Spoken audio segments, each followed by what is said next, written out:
the Coaches Show, Milwaukee School of Engineering. Your host today, Dan Kay.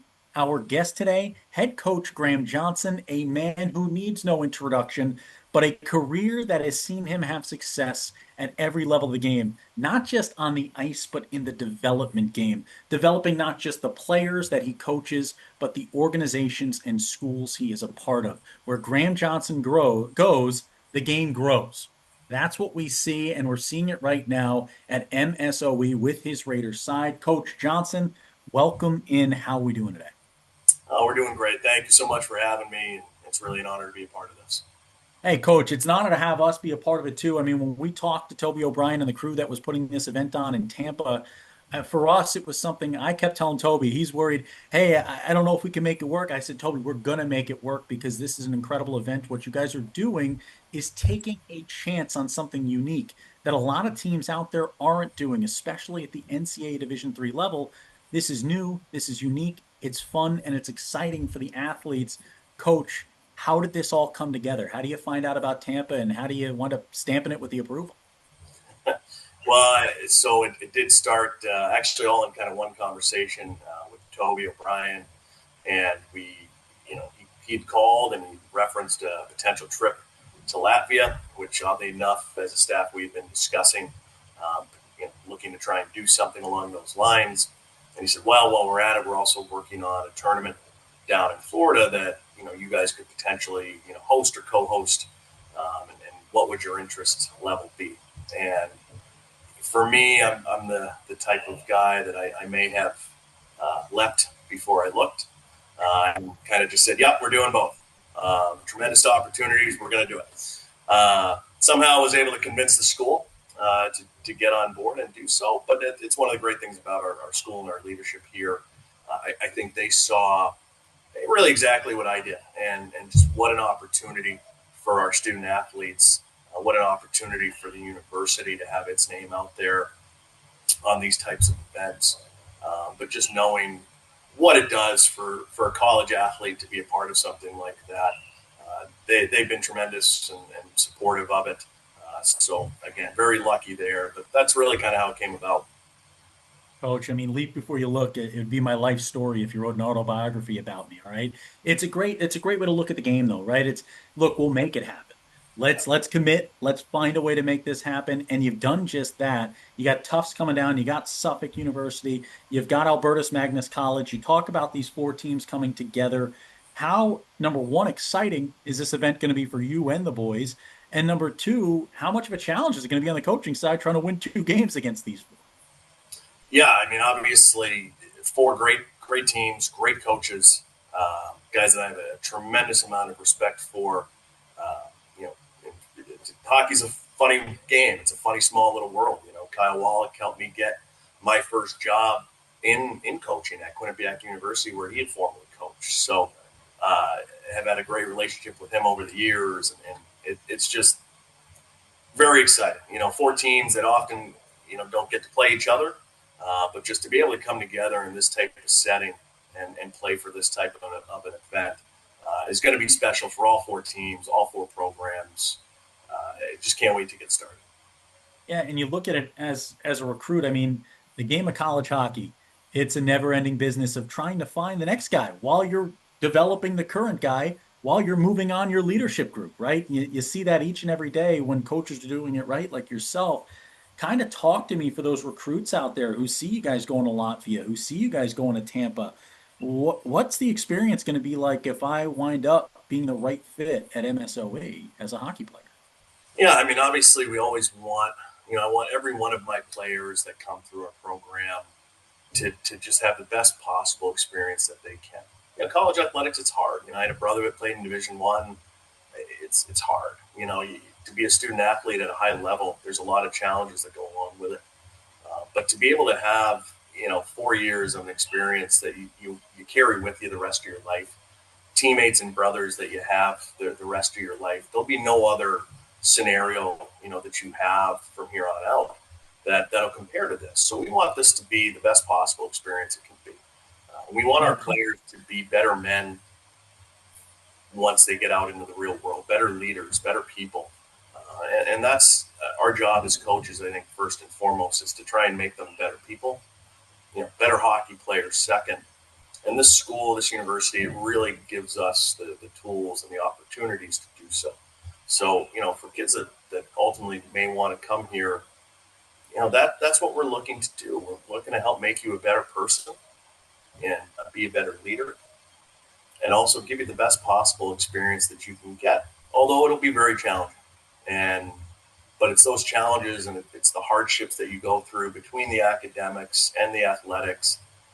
That's what makes it so special, when it's all said and done. Coach, that's what I love to hear, right? And I think it's something that tied the Dan K show into this event right now, and with this group of people, not just behind the benches for each of these teams, but leading the way when it comes to Toby and the whole crew putting this thing together. It's about the players, right? It's real players first mentality. It's creating something that is going to be something you remember for the rest of your life, both playing hockey and when it's all said and done and you're working at a desk somewhere, or for some of these students that are getting engineering degrees who are building the next big thing or the next invention or keeping the next big company online. You look at it, Coach, I gotta imagine the rewards that are going to come out of this Tampa trip beyond just wins and losses are going to be incredible for a guy like you. Yeah, for sure. And you want something that these guys are always going to be proud of and take pride in. And I was very lucky to play in some great organizations, high school and college, that I take a great deal of pride in, and that I was a part of that. I was lucky enough to be a part of that. And that's what I want our players to, we talk about it fairly often, of just taking pride in whatever you do, right? Your job, it doesn't matter. Take pride in it and, do it every day. And my hope is that, when these guys go on, and these guys go on to do amazing things. And I tell recruits all the time, like, if you want things easy, this is not the place, because our graduate, they're going to go on and do revolutionary, groundbreaking things, and work for tremendous companies and really do things that bring about serious change. But that's hard. So if you're just looking for a regular kind of college, fraternity life experience, and that's not what we're doing here. These guys go on to really, revolutionize things. So I want them to be so proud of it, because I'm so proud of them. I've got Ryan Reed, our senior captain. He's going to go be a Marine fighter pilot and serve our country in the United States Marine Corps as an officer. And that's just, one area, one track that our guys can go. But when you have leaders like that, and you see the outcomes of your players, that's what really makes this place so special for me. You know that what you had them go through, not just a great hockey experience, but that it's truly going to pay off in the long run for the rest of their lives, having a degree from a place like this. And Coach, in my years in the sporting world, culture is a difficult thing to build, but an easy thing to see, both good and bad, right? And I think when you see the way your team holds themselves in competition on the ice, in interviews off the ice, just in their day to day, you can see exactly what you're building here at MSOE. You can see kind of the growth year in and year out of this organization, from the last guy on the bench to the guy wearing the C in his chest and the coach behind the bench. And it's exciting to see. I think for a player out there, that's what you want, right? You want somebody who's growing, who's challenging you, and who's going to tell you, look, your best can get better each and every day. And I think that's something you're challenging these guys with, right, Coach? 100%. I mean, just not from an individual standpoint, that there's always somewhere where we can improve. As a team, there's always somewhere where we can improve our leadership ability, our culture. It's you never want to be at a point where you say, hey, we're good enough. I was lucky to play in some places that just was not an option, and that you had to bring your best every day. That was just the expectation, and that's the expectation that we set for them, but ultimately that they set for each other. Once they kind of come in and they really see what it's like, they start really demanding it out of themselves and out of each other. And as a coach, that's obviously what you want. But again, it's a credit to the players that we do bring in. They're tremendous human beings. They're tremendous leaders. Obviously, they're play on the ice is a big factor. But, they're a hockey player and they're a student athlete here 24/7. So how they conduct themselves away from the rink is just as critical as how they conduct themselves when they're at the rink. Now, coach, do I have to engineer the E in MSOE? If I come and play for you, do I have to be an engineer? There's nothing else I can do, or are there other options for students who you recruit? No, it does scare some people. I think it probably would have scared me had they come calling when I was in juniors. But no, we're a school that we're an application-based learning university, not a research-based as many schools are. So, the majors that we do have, we don't have a lot, but the ones that we have, we're elite in.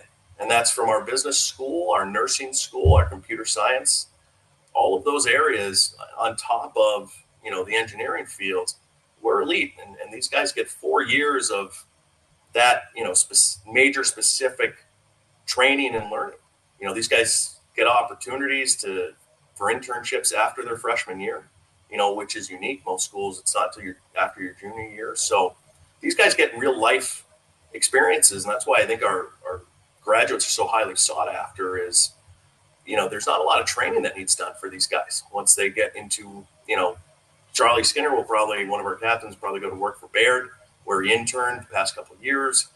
They just know that they can throw these guys right in, and there's minimal training needed because they've already had it here. So, but again, challenging, but it's certainly worth it in the end. And folks, for the parents out there, I know you know, but for the students out there that are looking for a college to go to, hearing the term that you're gonna get an opportunity in an internship as a freshman coming out of your freshman year, I cannot begin to just scream at you all how important that is. The amount of students that I talk to that want to get into broadcasting or marketing or media or business or engineering or whatever, and they ask, what should I be doing right now? And the answer I always have is you should be bothering people who do what you think you want to do, trying to get some conversations going, and you should be trying to get involved with it. You got to get hands on. You got to get to the application of it all and put it into practice.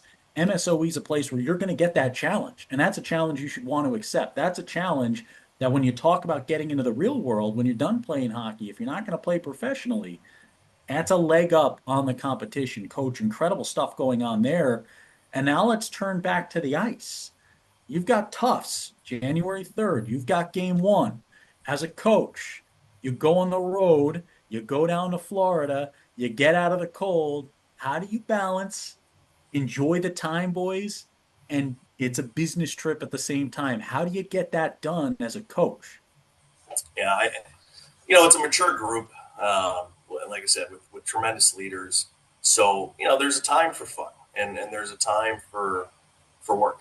And, I think the guys have a very good understanding of when and where that is. And I really do treat these guys like pros where, yeah, hey, on the way down, on that first day, we can have some fun. And, while you're still mentally preparing for the task at hand, it will be a business trip. But again, there's no reason why we can't sprinkle in fun. At the end of the day, we're grown men that get to play a kid's game. I'm a grown man that gets to coach a kid's game. So we're still going to have fun while doing it. But,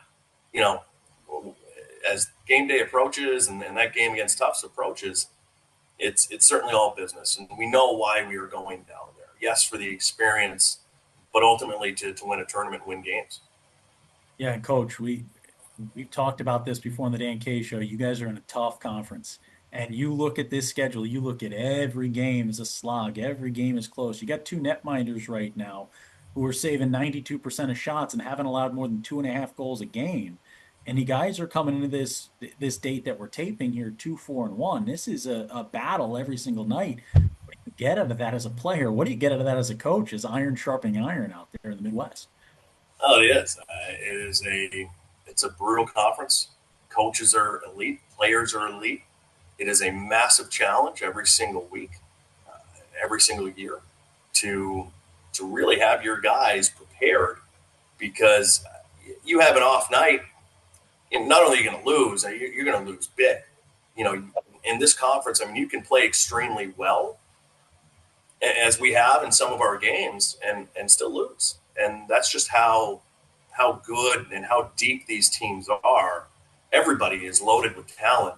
So as a coach, you have no choice. Your players demand that of you. It's part of the reason why they come here, or why you choose a coach and choose a school. No one wants to play for an average coach.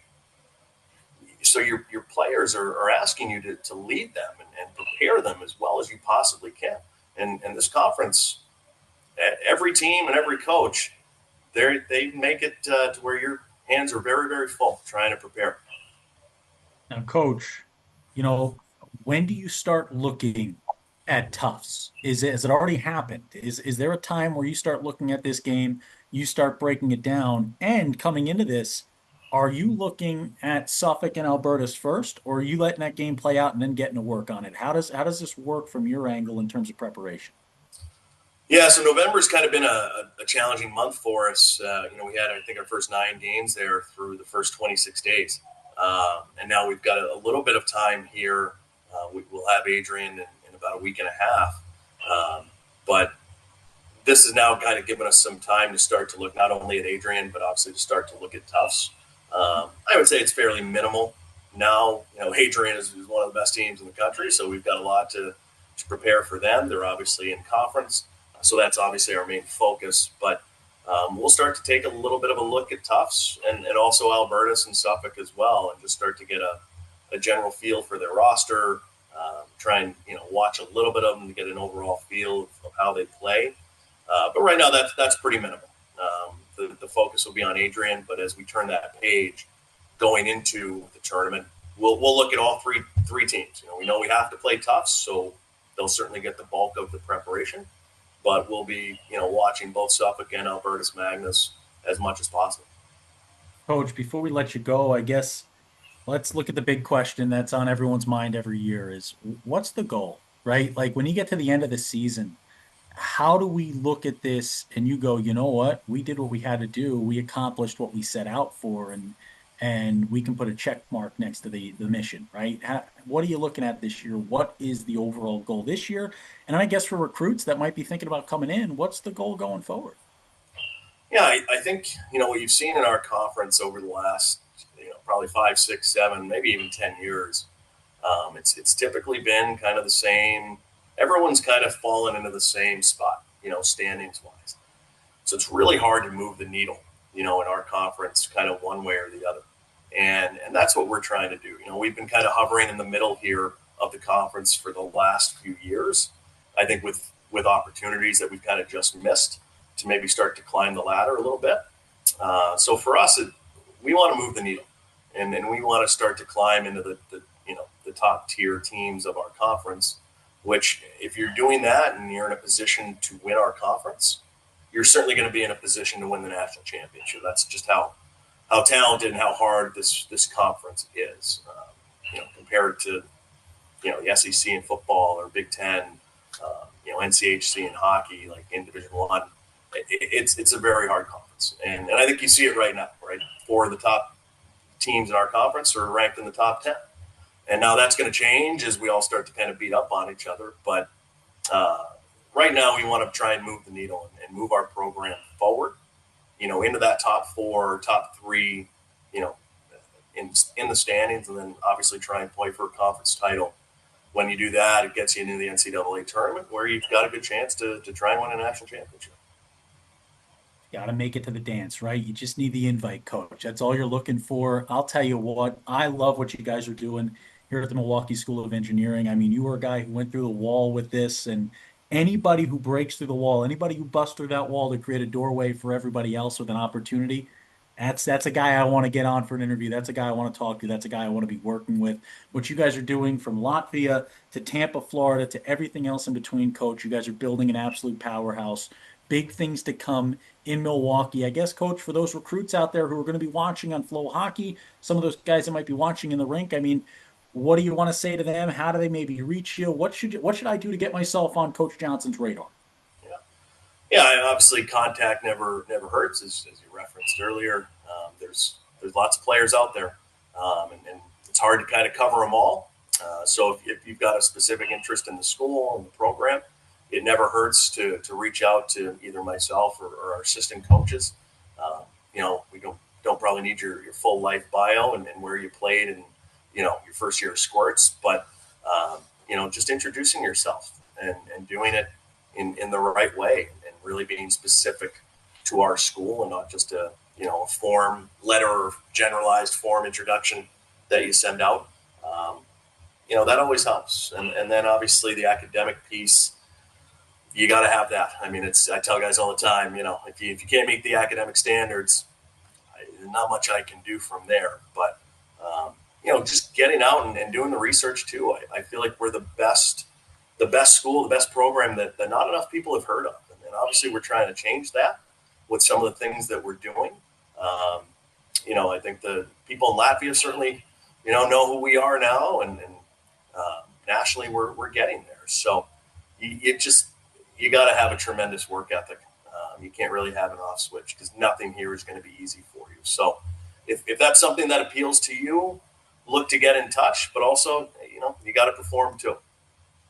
Boys, elevator pitches. Work on them now. You need them for coaches the same way you're going to need them in the future, whatever you're doing in life. 15 seconds. Have what you have in mind. Coach, here's who I am. It's great to meet you. Here's why I should play here. Have a great day. That's how you make an impression. It's how you leave a name in the back of the mind. And maybe it's something that if you perform to the level you have to, you find yourself at a great school like the Milwaukee School of Engineering. Coach Johnson, we thank you for joining today.